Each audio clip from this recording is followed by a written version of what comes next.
ते ख़ुशी मल्हाईंदासीं, मिट माइट गॾु थींदा, गॾिजी खाइबो पीबो ॻाइबो नचबो ॻाल्हाइबो, त उन्हनि ॾिणनि जूं ख़ुशियूं सलामत ई न रहंदियूं, पर असांजो कल्चरल खज़ानो असांजे हथनि में मज़बूत थींदो वेंदो। त हाणे हर हिकु सिंधीअ जो, नंढे जो वॾे जो, वॾा ॿारनि में संस्कार विझनि, जंहिं वक़्तु ॾिण जी ख़ुशी मल्हाइनि, नई टईअ खे ज़रूरु साण ॾियनि, साथ रखनि, उन्हनि खे सेखारीनि।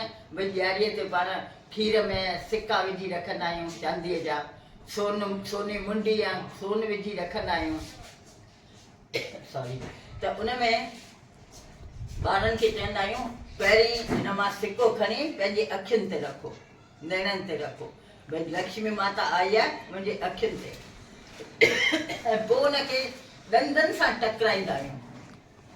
माना जॾहिं पैसो तव्हां वटि आयो आहे त उनखे छुड़वाग थी ख़र्च न करियो, अजाइण आदतुनि में न उछलियो, ख़र्चण खां अॻु 32 दफ़ा सोचो।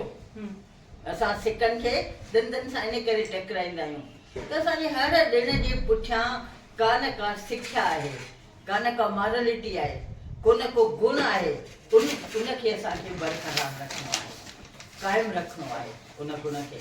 त इन करे ॾिण वार मल्हाइण ऐं संस्कार जेके पंहिंजा हुआ, अॼु बि मूं ॾिठो आहे असांजे पाड़े में जेके जॉइंट फैमिली वारा आहिनि या सेपरेट बि आहिनि, पर पुटु अगरि दुकान ते वञे थो, माउ पीउ खे पेरे पई थो वञे, त उनजे घर में बरकत ई बरकत आहे। घर में साइकिल बि कोन हुई, अॼु उन्हनि घरनि जे अॻियां 8 गाॾियूं बीठियूं आहिनि, कार बीठी आहे, स्कूटर बीठी आहे, छो जो माउ पीउ जी आसीस अॾींदी आहे। वॾनि खे अदब सां रखंदासीं पाण सां गॾु, उन्हनि जे सिख्याउनि ते अमल कंदासीं, त मुंहिंजे पाड़े में ई 5-7 अहिड़ा मिसाल आहिनि। मां वाइड़ी थींदी आहियां, भई जेके साइकिल ते साबुण जे कारखाने मां पाणी बचंदो हो, जेको मशीन मां निकितल, उहो बाल्टीअ में खणी मगो चई आने विकिणंदा हुआ। अॼु उन्हनि जूं साबुणनि जूं फैक्ट्रियूं आहिनि, अखियुनि ॾिठा मिसाल आहिनि एतिरा। त इन करे पाण खे अदब रखिणो आहे, मर्यादा रखणी आहे, संस्कारनि खे छॾिणो कोन्हे। संस्कार पहिरीं रखणा आहिनि, संस्कार ईंदा ॾिण वार मां। सभु ॾिण वार मल्हायूं, चाहे होली हुजे, चाहे ॾियारी हुजे, चाहे असांजा निज सिंधी ॾिण वार आहिनि। वॾी थधिड़ी आहे, नंढी थधिड़ी आहे, गोगड़ो आहे। गोगड़ो असांखे सेखारे थो त परमात्मा सृष्टिअ में जेके जीव पैदा कया आहिनि उन्हनि सभिनी खे सम्मान ॾियणो आहे, उन्हनि सभिनी जी इज़त करणी आहे। जेकॾहिं असीं गोगड़े ते नाग पूजा न कयूं त नाग जंगल में केतिरनि जीवनि खे खपाए छॾींदा आहिनि खाई, जिन सां असांजे फसलनि जी, असांजे ॿियनि नसुलनि जी, असांजे वणनि टिणनि जी रक्षा थी वेंदी आहे, न त उहे सभु नेस्त नाबूद थी वञनि। त नाग देवता खे बि असां देवता करे खीर था पियारियूं, दुश्मन खे बि असीं दोस्त था मञूं। ऐं प्रीत जहाँ की रीत सदा में गीत वहाँ के गाता हूं। असीं अखंड भारत में हुआसीं, तॾहिं चाहे सिंध में हुआसीं, पर हुआसीं भारत हुआसीं, अखंड भारत में आहियूं। अॼु बि असीं उन भारत जी पवित्र भूमीअ ते आहियूं, पर सिंध खे यादि रखूं, छाकाणि त सिंधु नदीअ जे कंठे ते उन्हनि वेदनि जी रचना थी जेके संसार जा आदि ग्रंथ आहिनि। ऋग्वेद मां जेको ज्ञान मिलियो उहो अॼु जा साइंसदान अञा हाणे वेठा उन्हनि ते एक्सपेरिमेंट कनि। असांजा जेके लोक महाकाव्य आहिनि, रामायण आहे, महाभारत आहे, उन्हनि में अथाह ज्ञान समायल आहे, त उन्हनि सभिनी जो क़दुरु करणु सिखूं। वरी वक़्त अनुसार फिरंदा वियासीं, जॾहिं गुरु नानक साहिबु सिंध में आया त नानक पंथी थिया हुते। नानक पंथी जेके आहिनि उहे गुरु ग्रंथ साहिब खे मञंदा आहिनि, त असांजूं तॾहिं जूं सिंधी अमाऊं नानियूं ॾाॾियूं सभु गुरमुखी अखर लिखणु ऐं पढ़णु सिखियूं।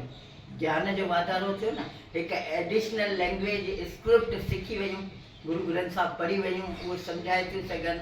त कंहिं बि ॻाल्हि में, कंहिं बि ॾिण वार में, कंहिं बि सकाफ़त खे पाण सांढे था रखूं, पंहिंजे विरासत खे सांढे था रखूं, त उहा असांजे ईंदड़ पीढ़ियुनि ताईं खज़ाने जे रूप में कमु ईंदी।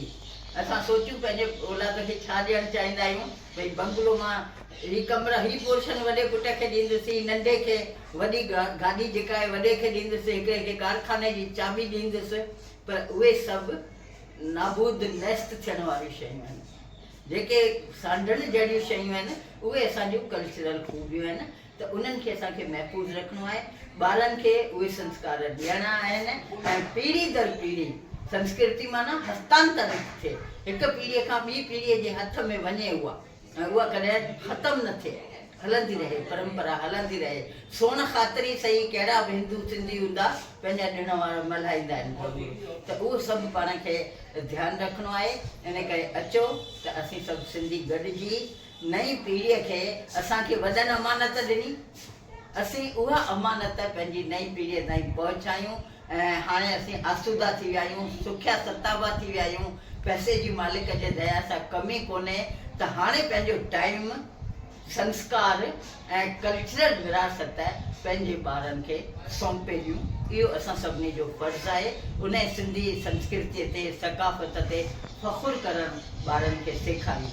उहे पंहिंजे दोस्त जे विच में कंध झुकाए न हलनि त अरे यार ये तो सिंधी है, घाट ऊंचो करे हलनि त सिंधियों ने दुनिया को बहुत कुछ दिया है, असीं वर्ल्ड खे ॾियण वारा आहियूं। त इहे ॻाल्हियूं थियणु खपनि। असां वरी पिया मिलंदासीं, कंहिं न कंहिं ॻाल्हि ते चर्चा पिया कंदासीं। अॼु पाण थोरो ॾिण वार जे बारे में बेहद मुख़्तसिर ॼाण हासिलु कई। हिकिड़ो सां जुड़ियल आहे, 5 साले जो ॿार बि मोबाइल हथ में खणी हर का पंहिंजे इंट्रस्ट जी ॻाल्हि ॾिसे थो, उन सां दूबदू थिए थो, भले माइटनि जा दड़का मिलनि। त उन पीढ़ीअ ताईं तव्हां जेकॾहिं डिजिटल वे में पंहिंजा संस्कार, पंहिंजा रीतियूं रिवाज, पंहिंजो लिटरेचर, सकाफ़त विरहाइण जी कोशिशि कई आहे, त इहा हिकिड़ी कामयाबु कोशिशि आहे। मां मुबारकूं थी ॾियां, ऐं लॉन्ग टर्म ताईं इहा सलामत रहंदी, प्रिज़र्व रहंदी।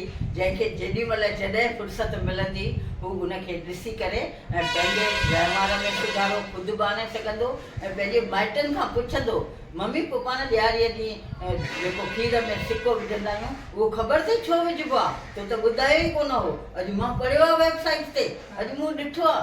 त उन सां उन्हनि जी जेका पंहिंजे ॾिण वार ते ख़ूबी आहे, उन ते फ़ख़ुरु करण जी भावना जाॻंदी, ऐं वॾा ख़ुशि थींदा त अरे जेका ॻाल्हि मूं पुट खे राज़ ॿुधायो ई कोन्हे उहो ई पाण ई ॿियनि हंधा सिखी आयो आहे। पोइ त पुटु भले कॾहिं कॾहिं मोबाइल खणंदो कर, हूअं भले मां छिड़बू ॾे।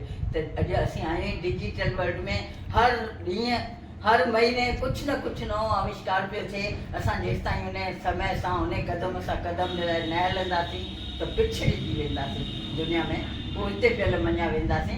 पर Sindhis are always forward, Sindhu घाटी सभ्यता आहे, शहरी व्यवस्था, मकाननि जी व्यवस्था, उन ज़माने में स्विमिंग पूल वॾा वॾा उहे कंहिं सभ्यता में कोन आहिनि। त इन करे उहे प्रिज़र्व रखनि, असां कहिड़े तरीक़े सां उनखे सांढे रखूं। किताबनि जो ज़मानो अॼु थोरो ॾुखियो थी पियो आहे, किताबनि में सभु मौजूदु आहे, असीं उन लाइ जेके बुक्स आहिनि उहे बि पढ़ी उन्हनि मां फ़ोटोग्राफी कढी ऐं डिजिटल ॾेई था सघूं। क़दीम सिंध किताब आहे, वेरूमल चंद जो, सिंध जा घणेई वीडियोज़ ईंदा आहिनि सिंधु घाटी सभ्यता ते, ॾिणनि वारनि ते जाम वीडियो निकितल आहिनि, शादीअ जूं रस्मूं, जणे जी रस्म, मुनण जी रस्म, असांजा 16 संस्कार उहे एड करे, कंसोलिडेट करे असीं हिकिड़ी सुठो प्रयास करे रही आहियां। अजमेर में रहंदी आहियां, अजमेर में ई मुंहिंजो जनमु थियो ऐं शादी कई, नौकरियूं कयूं, पढ़ाई मूं MA Hindi, Sindhi, journalism, education 5 subjects में MA कई, PhD बम्बई यूनिवर्सिटी मां सिंधीअ में कई, सिंधीअ में MA बि उतां कई, तॾहिं भारत में ॿिए किथे कोन हुई। त मां अकेली पहिरीं औरत आहियां जंहिं सिंधीअ में PhD कई। मूंखां रुॻो 2 जेंट्स हुआ, लेडी कंहिं कोन कई हुई। उन खां पोइ मां कॉलेज में प्रोफेसर रहियसि सिंधीअ जी, गवर्नमेंट कॉलेज अजमेर में, ऐं रिटायरमेंट खां पोइ यूनिवर्सिटी में डायरेक्टर हुअसि सिंधु शोध पीठ जी। क्रिएटिव राइटिंग सां चाव रहियो, मुंहिंजा लॻभॻि 65 किताब छपियल आहिनि, जंहिंमां 30 ओरिजिनल कहाणियुनि जा, कविताउनि जा ऐं मकालनि जा मजमूआ आहिनि। टेक्स्ट बुक्स सॼे राजस्थान में पहिरें दर्जे खां वठी STC ताईं असांजा हलंदा आहिनि। गवर्नमेंट ऑफ इंडिया जेके ओपन स्कूल में किताब लिखाया 10 जा 12 जा, उन्हनि सभिनी में मां एडिटर रही आहियां, एडिटोरियल बोर्ड में रही आहियां। ट्रांसलेशन वर्क तमामु घणो कयो आहे, साहित्य अकेडमी मूंखां तमामु घणो ट्रांसलेशन करायो आहे। मूं ख़ुदि बि पंहिंजे मर्ज़ीअ सां कया आहिनि, त उहे बि मुंहिंजा 15 खनि किताब अनुवाद जे खेत्र में थी विया आहिनि। अनुवाद जो इनाम मिलियल आहे भारत सरकार जो। NCPSL ॾींदी आहे लाइफ टाइम अचीवमेंट अवार्ड, उहो 5 लख रुपया इनाम रक़म थींदी आहे, उहो मूंखे मिली चुको आहे। राजस्थान सिंधी अकाडमी जे तरफ़ां आजीवन साहित्य सेवा पुरस्कार हूंदो आहे, स्वामी सम्मान, उहो मिलियल आहे। साहित्य अकेडमी जो ट्रांसलेशन अवार्ड मिलियल आहे। कबीर ग्रंथावली, उन जो सॼो सिंधीअ में दोहे जो दोहे में ऐं सबद जो सबद में तर्जुमो कयो, उन ई फॉर्म में, पोइटिक फॉर्म में। त उन ते मूंखे भारत सरकार जो अकाडमी अवार्ड मिलियो हो ट्रांसलेशन जो। त अहिड़ी तरह तव्हां सभिनी साथियुनि जी आसीस रहे, परमात्मा जी कृपा रहे, सरस्वती माता जी दया रहे, जो जीवन जे आख़िरी पल ताईं साहित्य खे, तइलीम खे ऐं समाज खे कुझु ॾेई सघूं। सुहाग पंहिंजे सुहाग जे वॾी उमिरि लाइ ऐं भेनरूं पंहिंजे भाउरनि जे वॾी उमिरि जे लाइ हीअ विर्त रखंदियूं आहिनि। हिन में असुर कबो आहे उथी, असुर 5 बजे 4 बजे कुझु न कुझु खाई छॾिजे, छाकाणि त टीजड़ीअ जे विर्त में पोइ पाणी बि न पी सघिबो आहे, ऐं पाणी बि न पीबो त सॼो वक़्तु शुभकामनाऊं पंहिंजे परिवार जे जेंट्स खे, भाउरनि खे ॾिबो रहिबो, भॻवान खे प्रार्थना कंदी रहिबी त असांजे घर में सुख हुजे, शांती हुजे, समृद्धि हुजे, ऐं उमिरि वॾी थिए असांजे घर जे मर्दनि जी, मुंहिंजे घोट जी, मुंहिंजे भाउरनि जी। त उन खां पोइ पूॼा थींदी आहे। उन पूॼा खां पोइ पाणी न पीबो आहे। हिंदोरे में वेही, हिंदोरे में लोॾाईंदा आहियूं, टीजड़ी माता पोखींदा आहियूं, पोखे उनखे हंज में खणी हिंदोरो में लुॾी करे सुहागन राणी पूॼे राज खे, मां पूॼा पंहिंजे सुहाग भाग खे, टीजड़ी माता भली करे आई आहियां।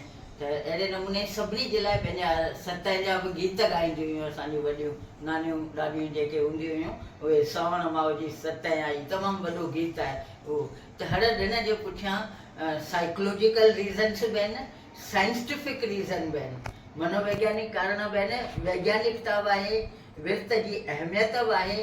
पोइ वरी शाम जो ॿांभण घर में ईंदो आहे या कंहिं गुराणीअ वटि वञी सभु भेनरूं कथा ॿुधंदियूं आहिनि टीजड़ीअ जी, ऐं उन में बुआ ई कहाणी खणंदी आहे त सुहाग जी रक्षा कीअं कई राजकुमारीअ। त उन्हनि मां असांखे प्रेरणा मिले थी। हिकु त परिवार में सौहार्द जो, हूअं पाण में मिसाल ॾेराणियुनि जो, ससु नुंहं जो थोरो इख़्तिलाफ़ थियो आहे, का खिटपिट थी आहे, पर ॾिण वार ते ज़रूरु पंहिंजे सस खे चवंदी, मम्मी पोइ असुर जो छा ठाहियां, तव्हां छा ठाहींदा, हिक ॿिए खे सूखड़ियूं ॾियनि, गिफ्टूं ॾियनि, ससु नुंहं खे ॾे, नुंहं सस खे ॾे, ससु आसीसाउनि जा भंडार भरे ॾे, ख़र्चियूं ॾे, सुहागनि जे हुजण जी दुआऊं करे।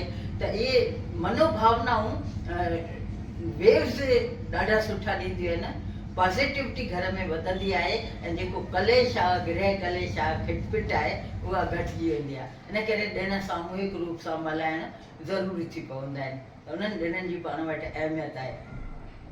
लॻभॻि इहे जेके मूं तव्हांखे ॿुधाया आहिनि उहे ई ॾिण आहिनि, पर वरी तव्हांखे को ध्यान में अचे पुछंदा त आई कैन एक्सप्लेन।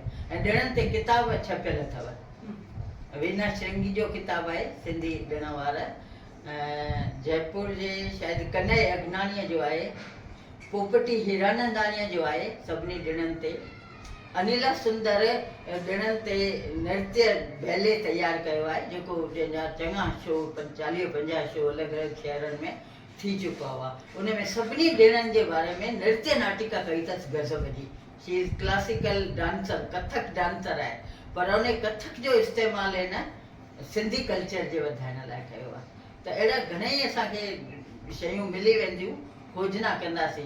ऐं जिन PhDयूं कयूं आहिनि फोक ते, लोक साहित्य ते, उन में वॾो ख़जानो आहे, उन मां बि असांखे घणो कुझु मिली सघे थो। हींअर बि हिकु नई छोकिरी तयारु थी ब्यावर जी, उनजो ज़िद आहे त मूंखे फोक ते तव्हां PhD करायो, भली कहिड़ो बि करे खणा। उनखे 8-10 टॉपिक सुझायासीं, तूं हिननि मां जंहिंसे महिनत करे सघीं, जंहिंमें तोखे मटीरियल प्रोवाइड थिए, तूं उन ते करे थी सघीं।